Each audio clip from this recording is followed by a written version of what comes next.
ನಮಸ್ಕಾರ. ಸದಾನಂದ ಬಾಬು ಯೂಟ್ಯೂಬ್ ವಾಹಿನಿಗೆ ಸ್ವಾಗತ. ಸರ್ಕಾರ ಒಂದು ದೃಢ ನಿರ್ಧಾರವನ್ನು ತೆಗೆದುಕೊಂಡಿದೆ. ಗ್ರಾಮ ಪಂಚಾಯಿತಿ, ತಾಲೂಕು ಪಂಚಾಯಿತಿ ಮತ್ತು ಜಿಲ್ಲಾ ಪಂಚಾಯಿತಿ ಚುನಾವಣೆ ಒಟ್ಟಿಗೆ ನಡೆಸಬೇಕು ಅನ್ನೋಂಥ ನಿರ್ಧಾರಕ್ಕೆ ನಿನ್ನೆ ಬಂದಿದೆ.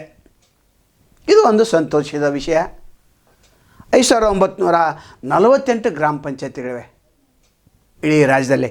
ನಂತರ 95,000 ಮೆಂಬರ್ಗಳು ಆರಿಸಿ ಬಂದಿದ್ದರು. 31 ಜಿಲ್ಲಾ ಪಂಚಾಯಿತಿಗಳು, 31 ಜಿಲ್ಲೆಯಲ್ಲಿ 31 ಜಿಲ್ಲಾ ಪಂಚಾಯಿತಿಗಳು.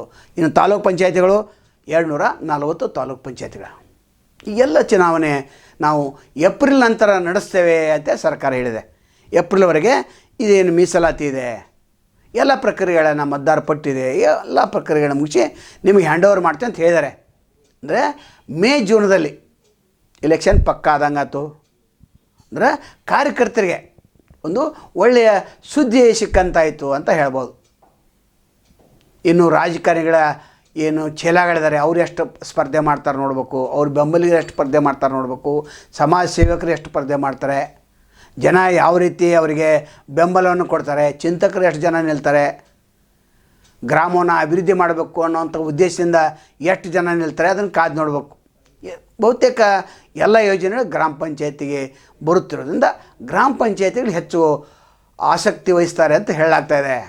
ವಿವಿಧ ಕಾರಣಗಳನ್ನು ಒಡ್ಡಿದ್ರು.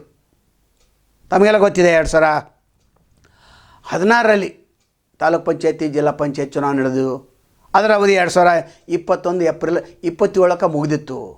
ತದನಂತರ 4 ವರ್ಷ ಆಯಿತು. ತಾಲೂಕು ಪಂಚಾಯತಿ, ಜಿಲ್ಲಾ ಪಂಚಾಯತ್ ಚುನಾವಣೆ ನಡೆದಿರಲಿಲ್ಲ. ಅಧಿಕಾರಿಗಳ ದರ್ಬಾರ ನಡೆದಿತ್ತು. ಲಕ್ಷಾಂತರ ಕೋಟ್ಯಾಂತರ ಅವ್ಯವಹಾರ ಕೂಡ ನಡೆದು ಹೋಯಿತು. ಜನಪ್ರತಿನಿಧಿಗಳು ಇಲ್ಲದೇ ಇರೋದ್ರಿಂದ ಏನು ಅಂದಾಜೊಂದಿನ ವ್ಯವಹಾರ ನಡೆದು ಹೋಯಿತು. ಒಟ್ಟಾರೆ ಶಿವಮೂರ್ತ ಕೂಡಿ ಬಂದಂತೆ ಆಗಿದೆ. ಇನ್ನು ಕೆಲವರು ಹೈಕೋರ್ಟ್ ಮೊರೆ ಹೋಗಿದ್ದರು. ಅದಾದ ನಂತರ ಕೆಲವರು ಮೀಸಲಾತಿ ಪಟ್ಟಿ ಅಥವಾ ಕ್ಷೇತ್ರವಾರ ಪುನರ್ವಿಂಗಡಣೆ, ಸರ್ಕಾರ ಕುಂಟಿನಪ್ಪ ಹೇಳ್ಕೋತ ಬಂತು. ಚುನಾವಣೆ ಆಗಿದ್ದು ಕೋರ್ಟ್ ಮೊರೆ ಹೋದರು. ಅಲ್ಲಿ ಕಂಟೆಂಪ್ಟ್ ಆಫ್ ಕೋರ್ಟ್ ಆಗುವಂಥ ಸಾಧ್ಯತೆ ಇತ್ತು. ನಂತರ ಕೋರ್ಟ್ ಒಂದು ಡೆಡ್ಲೈನ್ ಸಹಿತ ಕೊಟ್ಟಿತ್ತು. ಅದು ಕೂಡ ಎಲ್ಲ ಮುಗಿದೋಗಿದೆ. ಒಟ್ಟಾರೆ ಇವತ್ತಿನ ಮುಖ್ಯ ವಿಷಯ ಅಂತಂದರೆ 3 ಚುನಾವಣೆಗಳಿಗೆ ಒಗ್ಗಟ್ಟಿನಿಂದ, ಅಂದರೆ ಒಂದೇ ದಿನ ನಡೆಯುವಂಥ ಸಾಧ್ಯತೆ ಹೆಚ್ಚಿದೆ. ಇನ್ನು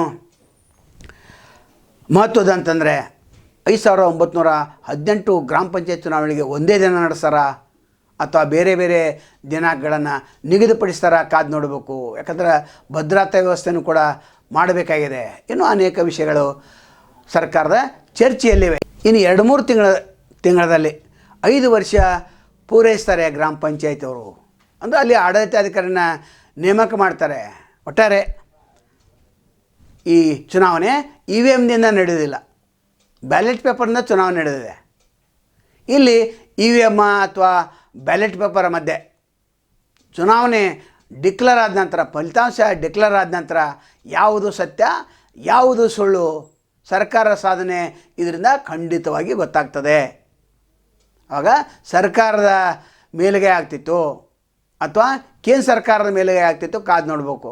ಅಂದರೆ EVM ಗೆಲ್ತಿತ್ತು ಅಥವಾ ಬ್ಯಾಲೆಟ್ ಪೇಪರ್ ಗೆಲ್ತಿತ್ತು. ಅಂದರೆ ರಾಜ್ಯ ಸರ್ಕಾರ ಏನು ಬ್ಯಾಲೆಟ್ ಪೇಪರ್ನ ಚುನಾವಣೆ ನಡೆಸ್ತದೆ, ಇಲ್ಲಿ ಎಷ್ಟು ಕೊಟ್ಟಿ ಮತದಾನ ಆಗ್ತವೆ ಅಥವಾ EVMದಲ್ಲಿ ಯಾವ ರೀತಿ ಮೋಸ ಆಗ್ತಿತ್ತು, ವಂಚನೆ ಆಗ್ತಿತ್ತು, ಇದು ಇಲ್ಲಿಯೂ ಕೂಡ ಆಗ್ತದ ಅಂತ ನೋಡಬೇಕು. ಯಾಕಂದರೆ ಬ್ಯಾಲೆಟ್ ಪೇಪರ್ದಲ್ಲಿ EVM ಟೈಪ್ ಇಲ್ಲ.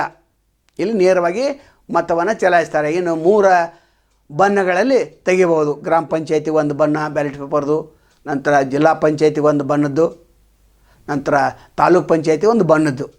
ಒಟ್ಟಾರೆ ಚುನಾವಣೆ ಮೇ ಮತ್ತು ಜೂನ್ದಲ್ಲಿ ನಡೆಯುವಂಥ ಸಾಧ್ಯತೆ ಹೆಚ್ಚಿದೆ.